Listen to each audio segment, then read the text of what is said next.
Shalom, ya selamat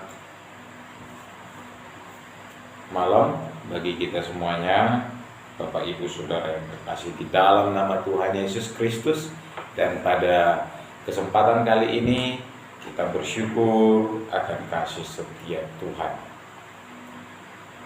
Berhubung malam ini adalah ibadah rumah tangga, ibadah keluarga, mari Bapak Ibu Saudara yang terkasih, kita belajar untuk membangun keluarga kita di dalam Tuhan menjadi keluarga yang kokoh, menjadi keluarga yang seturut dengan firman Tuhan.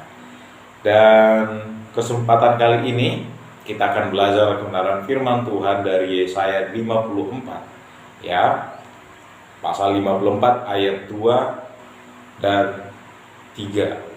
Ya, Bapak Ibu Saudara terkasih, sebelum kita masuk pada pembacaan firman Tuhan, mari terlebih dahulu kita berdoa. Allah Bapa kami, Tuhan Yesus Kristus yang kami sembah, di dalam persekutuan kami dengan kuasa Roh Kudus, pada malam hari ini kami bersyukur Tuhan untuk kesempatan yang indah Engkau izinkan kami untuk mengadakan persekutuan melalui daring, ya Tuhan. Dalam keterbatasan kami secara fisik, Engkau menyediakan media bagi kami. Berkatilah kiranya media yang kami pakai, ya Tuhan, untuk sharing firman Tuhan. Dan kesempatan ini, ya Tuhan, kami akan membaca firman-Mu. Kami mohon tuntunan Roh Kudus untuk membimbing kami pada pengertian yang benar akan firman Tuhan, sehingga kami akan menerima berkat-berkat dari firman-Mu. Di dalam nama Tuhan Yesus Kristus kami berdoa, amin. Sekali lagi Bapak Ibu Saudara yang terkasih, saya menyapa Shalom, ya. Masih dalam perenungan jarak jauh, kita belum bisa bertemu, ya, tetapi tidak mengurangi sukacita kita karena kita masih tetap bisa bersama-sama dalam keadaan sehat, ya, dalam berkat Tuhan. Bapak Ibu Saudara yang terkasih, saat ini kita akan membaca firman Tuhan dari Yesaya 54 pasal ayat 2 dan 3. Saya akan membacakan bagi Bapak Ibu, dan saya berharap Bapak Ibu sudah menyediakan Alkitabnya terlebih dahulu dan kita bisa mengikuti pembacaan firman Tuhan di tempat kita masing-masing. Mari Bapak Ibu perhatikan ayat 2, lapangkanlah tempat kemahmu dan bentangkanlah tenda tempat kediamanmu. Janganlah menghematnya, panjangkanlah tali-tali kemahmu dan pancangkanlah kokoh-kokoh patok-patokmu, sebab engkau akan mengembang ke kanan dan ke kiri.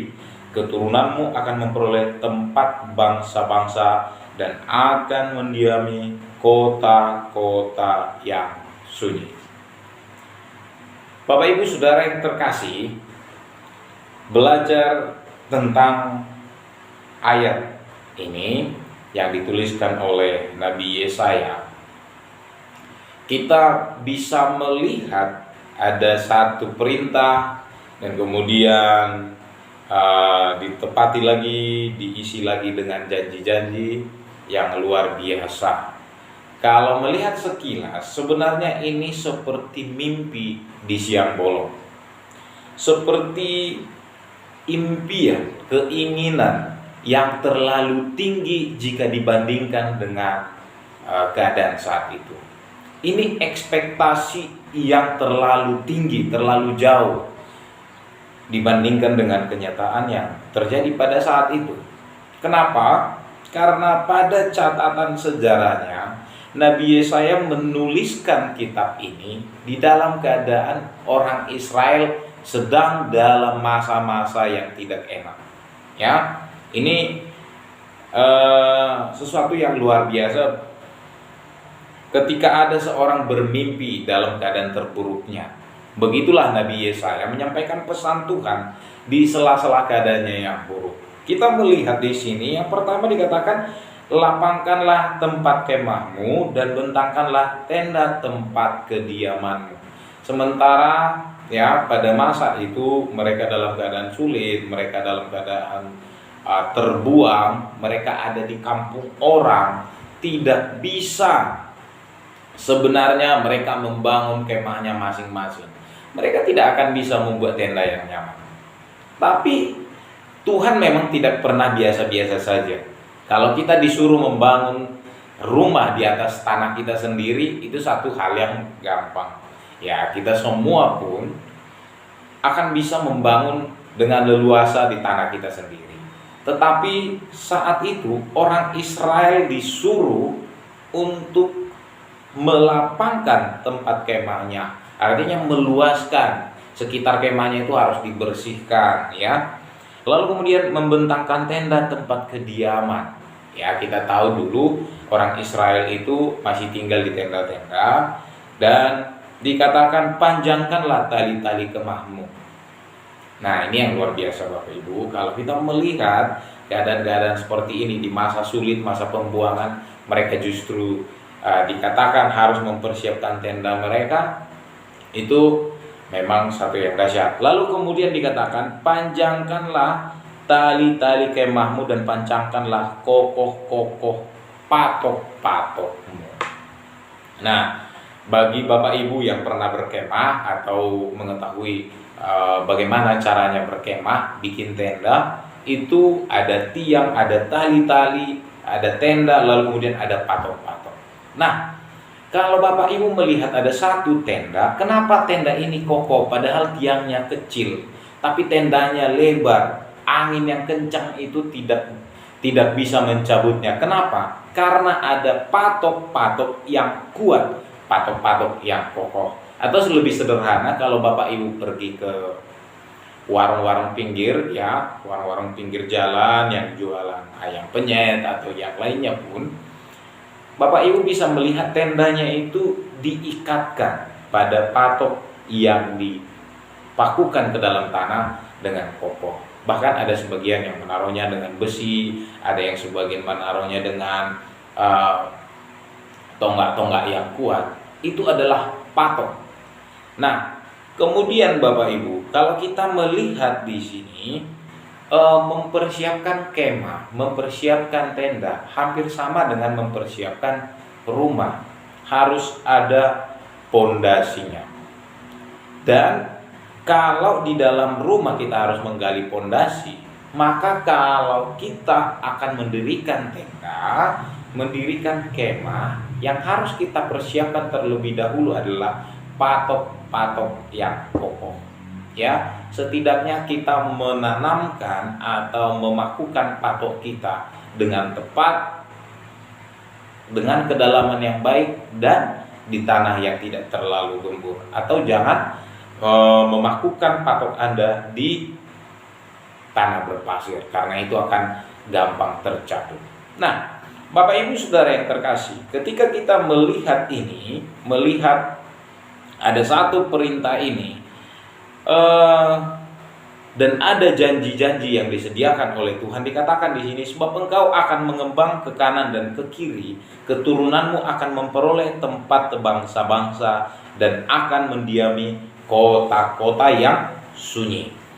Nah, janji ini merupakan janji Tuhan kepada orang-orang Israel yang sedang di dalam pembuangan, dan ini judul perikopnya oleh LAI dikatakan perjanjian damai dengan Sion. Sion selalu menjadi satu cerita yang indah. Sion itu kota perlindungan. Sion itu adalah kota yang menjamin keselamatan bagi orang yang tinggal di sana. Sion itu disebut juga kotanya Daud. Jadi Bapak Ibu Saudara yang terkasih, dalam masa-masa sulit sekalipun orang Israel itu disediakan janji akan kembali ke Sion.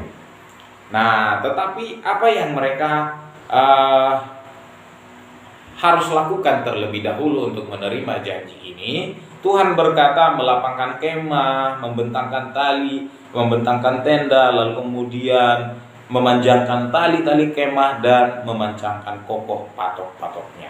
Kali ini Yang mau saya bagikan bagi Bapak Ibu sebagai satu pedoman hidup kita, motivasi kita, dan kemudian saya katakan sebagai tema bagi kita minggu ini untuk setiap keluarga-keluarga. Mari ya memancangkan kokoh patok kita. Nah, apa yang dimaksud dengan memancangkan kokoh patok kita? Seperti yang saya sudah sampaikan di awal tadi, patok itu adalah pengganti pondasi, pengganti tiang-tiang kokoh bagi tenda. Dan di dalam keluarga kita juga harus memiliki patok-patok. Kita juga harus memiliki pondasi agar kita siap menerima janji Tuhan.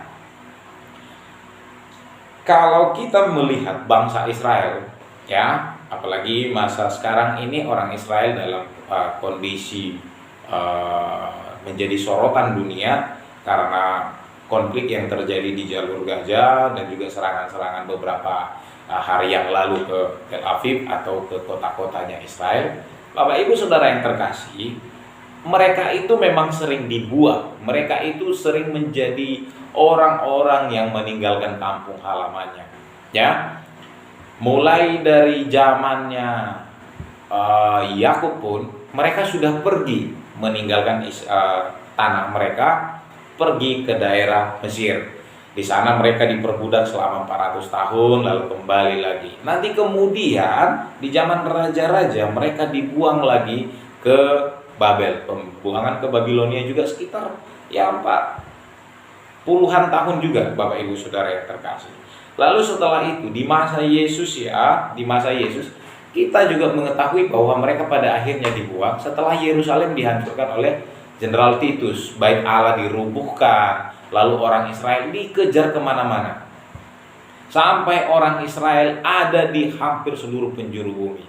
Dan ingat Bapak Ibu Saudara yang terkasih, janji Tuhan tetap akan ditepati.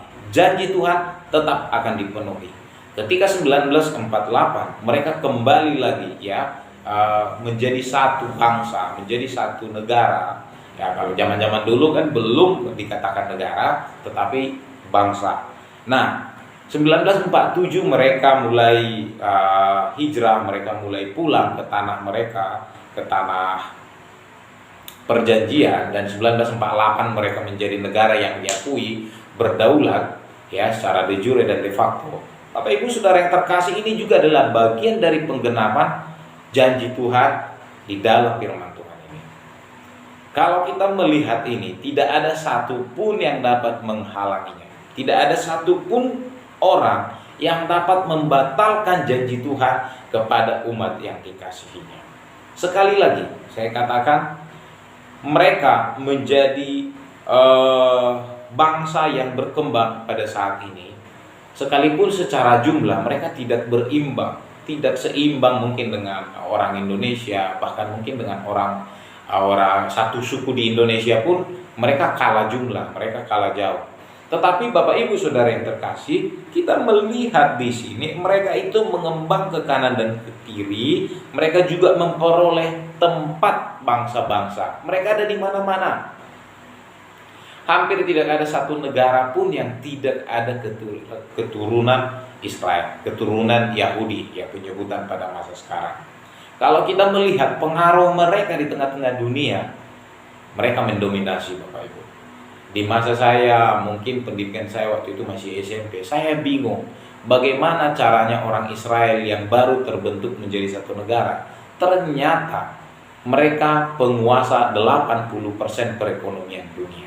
Ya, setelah disimak saat ini, orang-orang terkaya di dunia, orang-orang berpengaruh di dunia, ilmuwan, penemu-penemu adalah keturunan Israel atau keturunan Yahudi. Setidaknya neneknya, ibunya, ayahnya adalah keturunan Yahudi. Dan mereka menjadi orang-orang yang berhasil di muka bumi ini. Dan saat ini perlindungan Tuhan tetap bagi mereka, tetap menjaga mereka, memelihara mereka. Ya, sekalipun ada kontroversi di balik semuanya itu. Nah, Bapak Ibu Saudara yang terkasih, kalau kita melihat bagaimana cara mereka memperoleh ini adalah dengan memancangkan kokoh patok-patok mereka. Nah, ini yang menjadi pusat pembahasan kita hari ini. Ya, pada malam hari ini, apa sih yang dimaksud dengan patok-patoknya itu tadi? Orang Israel, patok yang paling utama adalah hukum Taurat. Jadi kalau kita mau melihat bagaimana orang Israel itu mencintai hukum Taurat, itu dengan sepenuh hatinya. Tidak ada satu orang pun orang Israel, orang Yahudi yang tidak mencintai hukum Taurat. Mereka pasti akan sangat membela hukum Taurat. Mereka pasti akan sangat mencintai dan menurutinya. Nah, jadi itu yang pertama sekali Bapak Ibu. Patok yang pertama adalah hukum Taurat atau hukum Tuhan. Kemudian yang kedua adalah metode pendidikannya yang luar biasa. Bagaimana metode pendidikannya? Orang Israel dari masa kecilnya sudah dijejali dengan pendidikan tentang hukum Taurat, tentang budaya-budaya mereka. Mereka belajar kitab Talmud, kitab Torah itu setiap hari. Di usia 5 tahun mereka sudah diajarkan untuk menghafal hukum Taurat. Sampai kemudian mereka sudah diajari untuk banyak hal yang luar biasa menurut tradisi orang Yahudi. Kedua kitab tadi, Talmud dan Torah, itu tidak akan bisa pernah lepas dari kehidupan mereka. Jadi Bapak Ibu Saudara yang terkasih, pendidikan itu mereka lakukan secara berulang-ulang. Nanti ada di kitab Ulangan juga ya. Segala perintah yang kuberikan kepadamu, ajarkanlah itu kepada anakmu di waktu engkau duduk, berdiri, berjalan, bahkan baring. Ya, mungkin saja kalau bisa di saat tidur pun diajarkan itu hukum Taurat. Bapak Ibu Saudara yang terkasih, ketika mereka belajar tentang itu, mereka menjadi takut dan gentar akan Tuhan. Ya, sekalipun pada faktanya ada masanya mereka itu meninggalkan Tuhan, lalu kemudian ada masanya mereka dihajar oleh Tuhan, yaitu karena faktor-faktor lain. Tetapi ketika ada orang Israel, ada orang Yahudi yang belajar kitab Taurat, belajar perintah-perintah yang disampaikan melalui Musa, mereka belajar dengan giat, maka mereka menjadi orang-orang yang takut akan Tuhan. Dan ketika mereka menjadi orang yang takut akan Tuhan, janji firman Tuhan berkata apa? Takut akan Tuhan adalah permulaan hikmat dan pengetahuan. Keluarga-keluarga Israel, keluarga-keluarga Yahudi sampai hari ini menjadi keluarga yang sangat disegani di dunia ini. Ya, sekalipun banyak orang menghujat, tetapi kalau secara jujur diakui, Israel tetap menjadi orang-orang yang harusnya dihormati. Karena apa? Coba kalau Bapak Ibu pernah mendengarkan nama Rothschild. Rothschild ini satu kelompok perbankan di dunia dan itu adalah keturunan Yahudi. Mereka lah yang pegang semua, hampir semua bank yang ada di dunia ini, bank-bank besarnya. Ya, kemungkinan kalau bank-bank perkreditan rakyat yang ada di Indonesia, ya itu belum masuk ke level ke sana. Tetapi kalau Bank Dunia, itu semuanya mereka yang atur. Ya, 80%. Catatan ekonomi global menyatakan bahwa 80% ekonomi dunia dipegang oleh kelompok-kelompok dari Yahudi. Nah, ada juga misalnya Bapak Ibu pasti pernah dengar penemu-penemu ya, mulai dari pesawat terbang, pesawat telepon, pesawat televisi, ya, lokomotif. Itu semua mereka yang menemukan. Bapak Ibu Saudara yang terkasih, ini berkat yang tidak terhingga ya. Ini adalah satu pencapaian yang luar biasa. Nah, bagaimana dengan kita saat ini? Keluarga-keluarga yang ada yang mendengarkan perenungan firman Tuhan ini. Maukah kita menjadi keluarga-keluarga yang nanti keturunannya itu ada di tengah-tengah bangsa lain, yang menjadi orang-orang yang berhasil di tengah-tengah bangsa lain, yang akan mendiami tempat-tempat yang sunyi, yang akan mendiami tempat-tempat yang diberkati? Kalau kita mau seperti itu, mari mulai saat ini kita pancangkan patok-patok kita dengan kencang. Ya, tanamkan patok-patok itu.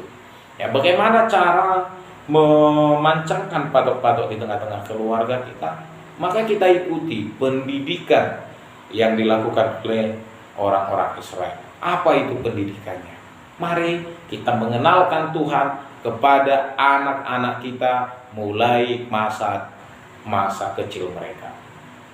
Kita memperkenalkan Tuhan, kita mulai dengan membaca firman Tuhan. Kita mulai dengan sharing firman Tuhan. Ya, kalau kita belum merasa berkompetensi untuk menjelaskan firman Tuhan bagi mereka, kita cari referensi-referensi, baik itu melalui media, baik itu secara langsung kita bawa ke ibadah-ibadah. Kalau saat ini belum bisa beribadah, ya, belum bisa mengantarkan mereka ke sekolah minggu, mari Bapak Ibu Saudara yang terkasih, ajarkan kepada mereka melalui YouTube, melalui membaca mungkin majalah-majalah Kristiani atau yang lainnya. Ada khotbah-khotbah, ya, banyak khotbah-khotbah di Google. Melalui perenungan, melalui Alkitab Sabda bisa belajar tentang firman Tuhan. Itu yang pertama sekali. Kemudian yang kedua, ketika kita disuruh untuk memancangkan patok-patok kita dengan kokoh, maka Bapak Ibu Saudara yang terkasih, ada perlu pengulangan, ya, ada perlu pengulangan. Tidak cukup hanya sekali membaca firman Tuhan lalu sudah selesai semuanya, tidak. Ya, perlu kita mengulang-ulang baca. Bahkan kalau kita katakan membaca ini sekali di dalam seumur hidup kita, itu tidak cukup bagi kita. Karena apa? Kemampuan kita terbatas mengingat dan memahami firman Tuhan.